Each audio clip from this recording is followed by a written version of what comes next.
আল্লাহর ভয় যার মধ্যে নাই ও মানুষ না, আল্লাহর ভয় যার মধ্যে নাই ও ইনসান না, আল্লাহর ভয় যার কথা কলিজার মধ্যে নাই ও মানুষ না। এই জন্য আল্লাহর ভয় মানে গুনাহ ছেড়ে দেওয়া, আল্লাহর ভয় মানে আদেশ পালন করা। এই অনুভূতি, এই চেষ্টা ভাঙ্গা পড়বে, হুঁচট খাবে, কম হবে, ছুটে যাবে।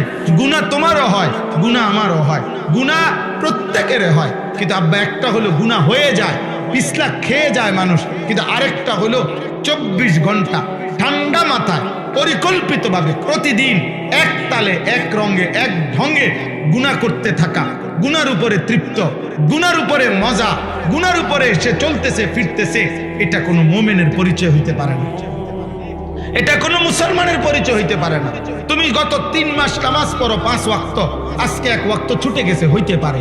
তুমি প্রতিদিন নারীর থেকে চোখ নামাও, আজকে হঠাৎ চোখ পড়ে গেছে, এটা হতে পারে। তুমি সবসময় সুন্দর করে কথা বলো, আজকে হঠাৎ জিদ্দের কারণে গালি দিয়ে ফেলছো, এটা হতে পারে।